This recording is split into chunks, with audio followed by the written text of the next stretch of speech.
moving on. Steph Curry and the Warriors looking to move on to the second round, taking on the Rockets. Steph doing Steph things with the step back tray to make it a 91-74 game with just under 3 minutes left in the contest. Look, the Warriors led by as many as 20. Houston got this one pretty fairly close, but weren't able to close it out in the third, and Golden State ran away with this one. Speaking of Curry finishing his night with 22 points, 10 boards, 7 assists, Buddy Hield leading the way with 33 on the day. But it wasn't quite enough as Golden State, the experience, the talent, the shooting of Steph Curry, they're moving on to the second round. Well, the Warriors' last ride, it ain't over just yet as we welcome in CBS Sports NBA analyst Bill Ryder and former coach and player Avery Johnson. So, guys, I was talking about this throughout this entire series. You know, you have this youth, you've got this experience, but it looks like experience did eventually outweigh the youth. The Warriors put things in overdrive as they'll be moving on. But, Coach, what stood out to you most from the Warriors' Game 7 performance? Well, the Houston Rockets need to go back in the laboratory when you're trying to play a zone defense against the Golden State Warriors. And then when you play a zone defense against the Golden State Warriors, you cannot leave two people open, Steph Curry and Buddy Hield. The zone is designed to force non-shooters like Draymond Green to shoot threes consistently. But for some reason, they allow Buddy Hield to just go off in the first half. And then Steph Curry took over in the second half.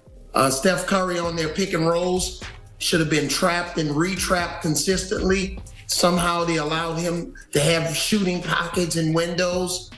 But it was just a strategy of the Golden State Warriors. They left Amen Thompson open. They dared him to beat him because they didn't want any of their three-point shooters to really get ignited from behind the three-point line. So solid strategy by the Golden State Warriors. I don't know what the Houston Rockets were doing on defense. Yeah, Coach is 100% right. And I'll just add that the combination of being young and inexperienced, Kiana, that you referenced, and the inability to shoot is a fairly toxic combination. Look, I think the Rockets have a really bright future. They're young. They were the 2 seed. This is incredible experience. Them Coach knows better than anybody. You got to kind of work your way up to that championship resume and that championship experience they hope to have someday. But they need some shooters. They need someone to go out there and create some offense. Jalen Green is way too inconsistent, was largely inconsistent in the series. I love Amen Thompson, but he's not a guy, at least from a shooting perspective yet, that has that in his arsenal. This was a tale of two very different teams, even though we were in a Game 7. You had a squad in the Warriors who have been there, done that, and who obviously can hit shots when they have the chance. Coach just walked us through how Houston made that easier than they should have. And this is a Rockets team. Look, they get a lot of offensive rebounds. They get out in transition. They score a lot of points that way, but that's not going to get it done in a Game 7 against a team like the Warriors. Yeah, Coach, Bill touched on it a little bit because he said this is a Rockets team that has a bright future. But I think if we take a step back and just kind of look at their season as a whole, it was an impressive season for this young team. Now they're coming off their first playoff appearance since the 2019-20 season. Young talent, but in your mind, Coach, what's next for Houston? Well, I agree with Bill. I think they need not just some more shooting, they need some experienced veterans, to guys that potentially have won championships on other teams to come in and really teach these young players. It's not always about telestration from the coach. Your best teams, it's about demonstration from their teammates out there on the floor. The coach can only do so much, draw up certain plays, but they need active veteran players that can really show them on a day in, day out basis how to be professional, how to take care of their bodies. Jalen Green, he needs to live in the weight room the entire summer because he looked fatigued. He needs to put on a little bit of weight, but adding some veteran players is definitely going to help their coaching staff because the best teams are player-led teams. Avery's 100% right. And what's really interesting here is that a lot like the Thunder a year ago, the Rockets decided to let it ride, didn't make a move at the trade deadline. Like Oklahoma City, Houston has really impressive young players, including some who don't get a lot of minutes and a lot of draft picks in the years ahead. unlike the Thunder, who let it, I mean, they added Caruso and they added Hartenstein in the offseason. But unlike the Thunder, this Rockets team, as coach has walked us through, is missing something. They are missing that veteran leadership. They are missing that scoring. And they can go get it. Every expectation around the NBA from everyone I've talked to, and I'm sure coach too, is that Kevin Durant is not going to be a Sun next year.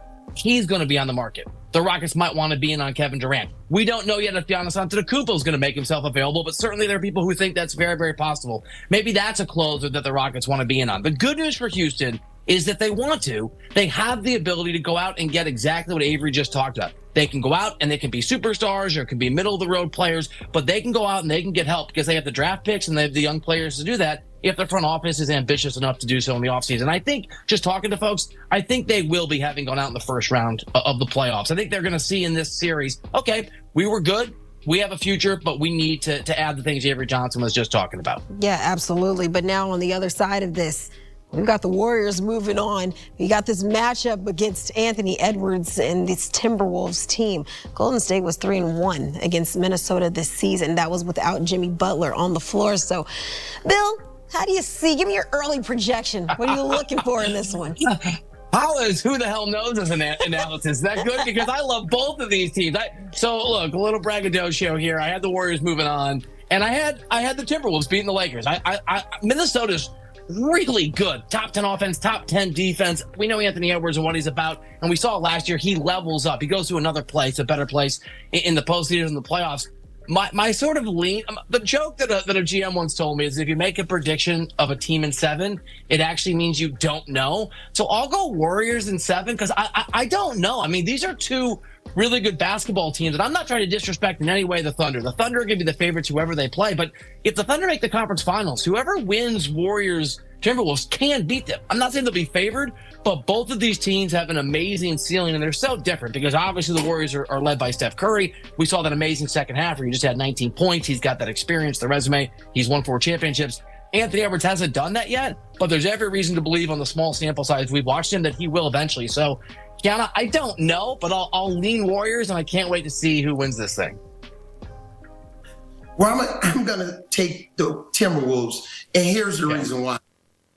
Especially if Rudy Gobert looks like Tim Duncan in this series, the way he did in that closeout game against the Los Angeles Lakers, I don't think the Warriors have enough size inside to offset and reduce Rudy Gobert's production. And then with the Timberwolves wing players, they're long, athletic. I think they'll do a good job on Jimmy Butler and Steph Curry. I like the Timberwolves in 7 games. I think they'll win the rebound game.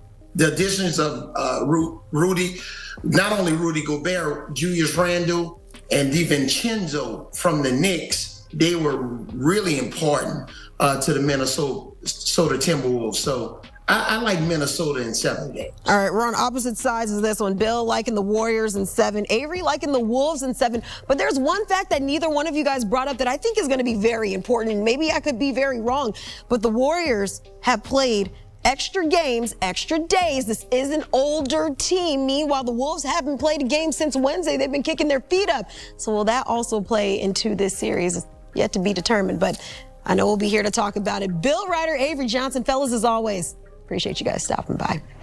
And so, like I talked about the Warriors, well, they'll have to pick right back up and get ready for this matchup, which starts on Tuesday. Warriors won 3 of the 4 meetings this season. Wolves looking for a Western Conference Finals appearance for the first time. Well, in back-to-back seasons, Warriors can be the 3rd 7 seed to reach the conference final. They knocked off the 2 seed. Or can they do it again? What's your favorite team? Comment below, and if you liked the video, please leave a like. This really helps the channel grow and brings you even more content. Oh, and if you're not subscribed yet, what are you waiting for? Click the subscribe button and activate the bell to receive all notifications. With each game, we noticed that the NBA is getting more competitive every day, and all the teams are looking for reinforcements to win the championship. And only here can you follow your favorite team daily with incredible content from different sources. Here on the channel, there are new videos every day with analysis, curiosities, and the best moments in basketball. That's it for today, folks.